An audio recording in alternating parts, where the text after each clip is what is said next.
Saludos cordiales, permítanme presentarme. Mi nombre es Romel Carrillo. El tema que vamos a tratar es neutrófilos y elevación inmunitaria bacteriana. Este tema va a ser tratado por mis compañeros, los cuales son Jennifer Benavides, Fabricio Jiménez, Kelly Álvarez, Brian y Diana Yauca.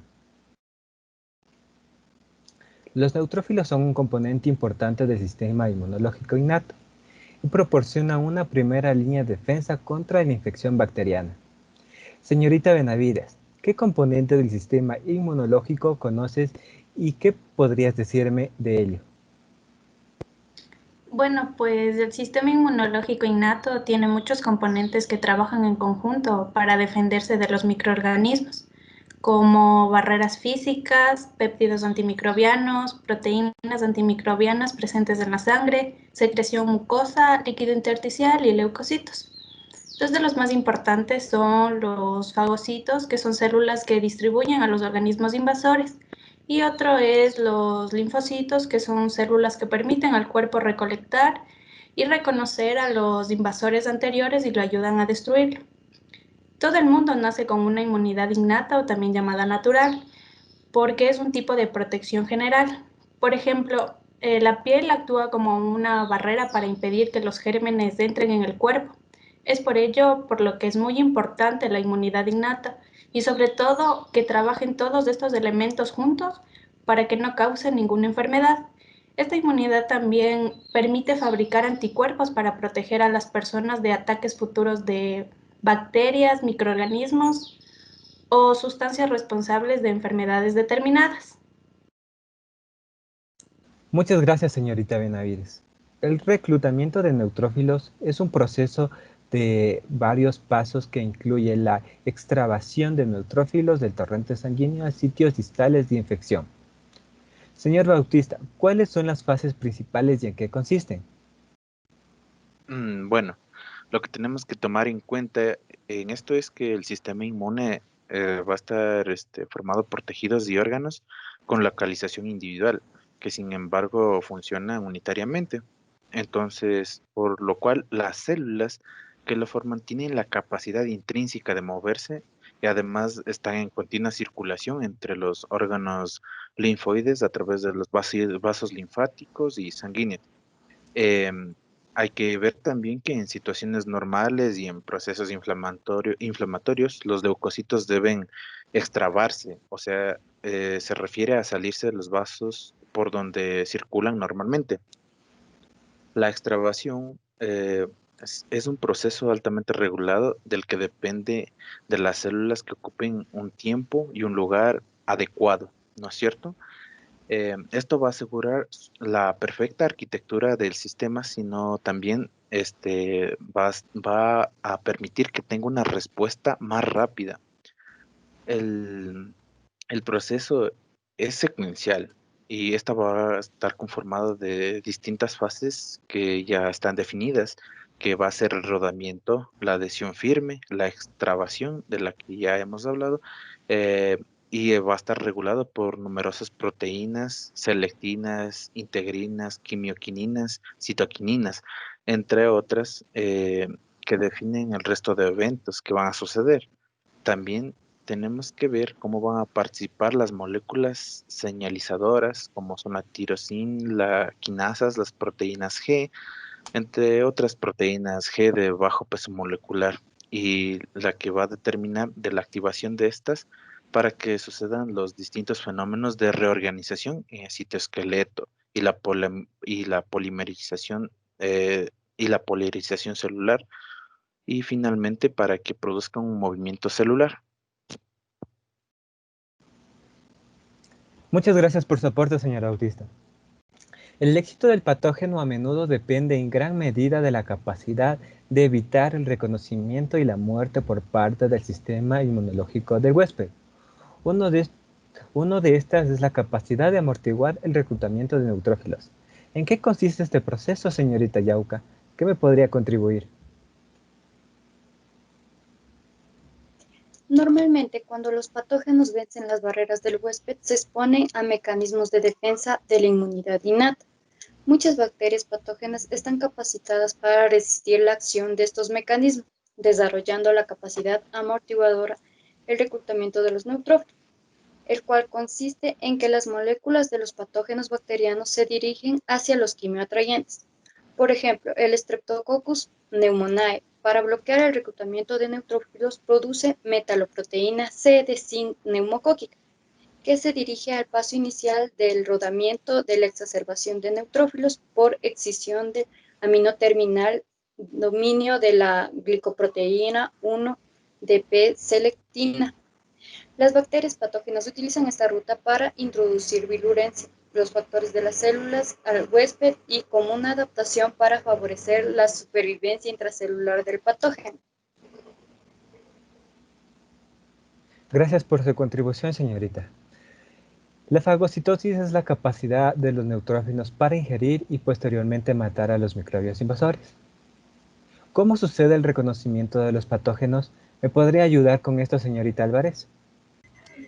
El reconocimiento de los patógenos microbianos invasores está mediado por receptores presentes en la superficie de los neutrófilos, es decir, receptores de reconocimiento de patrones huésped, PRR, y los receptores opsónicos, que reconocen las proteínas del huésped que se depositan en la superficie microbiana.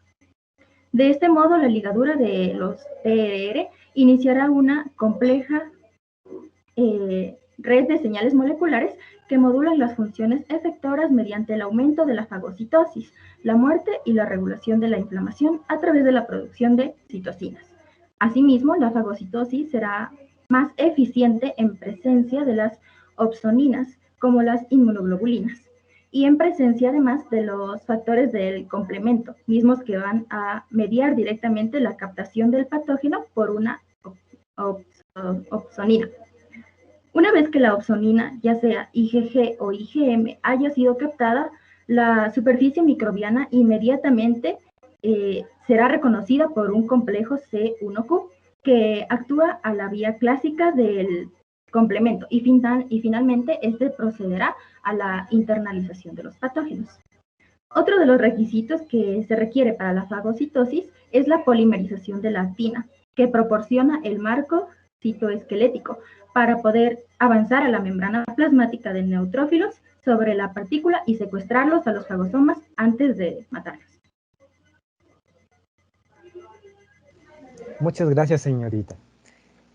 Uno de los mecanismos para prevenir el reconocimiento es mediante el enmascaramiento de los epitopos de la superficie, evitando así la unión de anticuerpos y el depósito de complemento en la superficie bacteriana. Esto tiene tres consecuencias. Señor Fabricio, ¿sabe cuáles son estos procesos y me los puede describir? Entre las tres consecuencias potenciales que se pueden citar son, primero, el mecanismo de limitación para la lisis o muerte del patógeno mediados por un complemento directo. Segundo, el reconocimiento directo y la opsonofagocitosis. ¿Qué quiere decir esto? Este es un proceso por el cual un patógeno se marca para la ingestión y se elimina por un fagocito. Y tercero, interfieren en las cascadas de señalización del complemento corriente abajo. Por ejemplo, esto es más frecuente ante una respuesta inflamatoria, pero existen también otras estrategias más comunes de los patógenos bacterianos para enmascarar a los antígenos. Ya, entre los cuales podemos citar algunas bacterias que están encapsuladas como el Streptococo, la Neisseria meningitidis y la Klebsiella. Gracias por su contribución, señor Jiménez. Los neutrófilos utilizan procesos dependientes del oxígeno e independientes del oxígeno para matar a los microorganismos ingeridos. Señor Bautista, ¿qué se forma durante la fagocitosis de los patógenos bacterianos? Bueno, como lo acabas de mencionar, en cuanto a los neutrófilos, estas células ingieren y matan bacterias y proporcionan un vínculo entre la inmunidad innata y la adaptativa. Esto es importante para la protección a largo plazo contra la reinfección. Entre los leucocitos los leucocitos fagocíticos están los polimorfonucleares, que son numerosos y posiblemente tienen la mayor capacidad bactericida. Los elementos polimorfonucleares matan las bacterias utilizando procesos dependientes e independientes del oxígeno. La actividad bactericida dependiente del oxígeno, implica la producción del superóxido por un complejo enzimático conocido como NADPH oxidasa, y el superóxido se convierte en otras especies reactivas de oxígeno, o también conocida como ROS, que son eficaces para matar bacterias. Los organismos polimorfonucleares de individuos con defectos genéticos en el NADPH oxidasa son susceptibles a infecciones bacterianas y fúngicas graves que van a ser por lo general recurrentes. Muchas gracias, señor Bautista. La NAP oxidasa es esencial para la defensa contra patógenos y fúngicos. Señor Fabricio, ¿sabe cómo se forma la oxidasa activa? Ya. La NADPH oxidasa es un complemento multicomponente que no está ensamblado e inactivo en las células en reposo. Ya. Los componentes de la oxidasa se trasladan al plasma o a la membrana fagosómica tras la activación, y las subunidades se ensamblan en un complejo funcional. La oxidasa transfiere electrones del NADPH citosílico al oxígeno molecular infragosómico para producir el superóxido. Muchas gracias, señor Jiménez. Como bien ya lo mencionaron anteriormente, cómo se produce el proceso de la oxidasa activa. Sabe que varios patógenos bacterianos han explotado la complejidad del proceso de ensamblaje. Señorita Yauca, ¿puede mencionar 2 ejemplos con sus respectivos mecanismos? Uno de los ejemplos es del fagocitopilium, el cual es uno de los pocos intracelulares obligados patógenos con tropismo por neutrófilo. Parte de su éxito se atribuye a su capacidad para evadir la muerte medida por el NADPH oxidasa. No provoca un aumento pronunciado de las especies respectivas de oxígeno intracelulares tras la captación de neutrófilos. Otro ejemplo es el patógeno intracelular Francisella tuberalensis. También excluye el fagocitocromo B558 del fagosoma del neutrófilo, lo que resulta en una producida inhibición de la producción de especies reactivas de oxígeno. Muchas gracias, señorita Yauca. Durante la infección bacteriana, la ingestión de microbios por neutrófilos induce a las células a sufrir apoptosis en un proceso denominado muerte celular inducida por fagocitosis, también conocida como PIDS. Los neutrófilos envejecidos y agotados están destinados a sufrir apoptosis consecutiva. Señorita Benavides, ¿qué cambios sufren los neutrófilos en la apoptosis espontánea? Bueno, lo primero que debemos saber es que cada día muchos neutrófilos sufren el proceso de apoptosis constitutiva, o también llamada espontánea, como un mecanismo para mantener el equilibrio de la homeostasis celular en condiciones fisiológicas. Los neutrófilos sufren varios cambios durante la apoptosis, como la condensación de cromatina, la fragmentación del ADN, la vacuolización del citoplasma, la exposición de glicerina en la superficie de la célula, la disminución de las capacidades proinflamatorias y antimicrobianas, y los cambios metabólicos. Sin embargo, este proceso es importante porque los neutrófilos cumplen un papel esencial a la hora de proteger al individuo de diversas enfermedades. Gracias, señorita Benavides. Como como usted nos contribuyó, los neutrófilos sufren apoptosis y usted nos explicó ese proceso. Pero, señorita Álvarez, ¿debido a qué se puede retardar la apoptosis en los neutrófilos?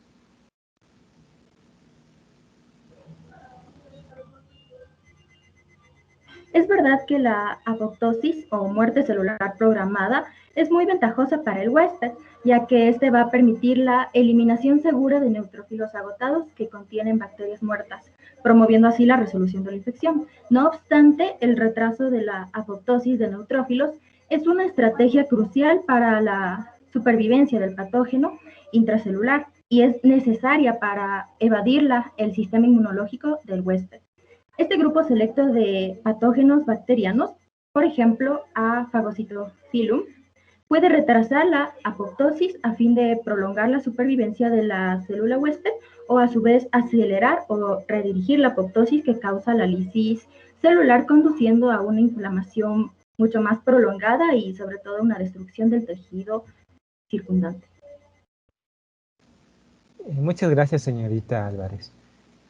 Para finalizar, existe una gran variedad de moléculas de evasión inmunitaria bacteriana que potencialmente puede inhibir o moderar los procesos inmunitarios. Por eso es importante desarrollar vacunas o inmunoterapias que se dirijan a estas moléculas para una serie de patógenos humanos. Muchas gracias por su atención.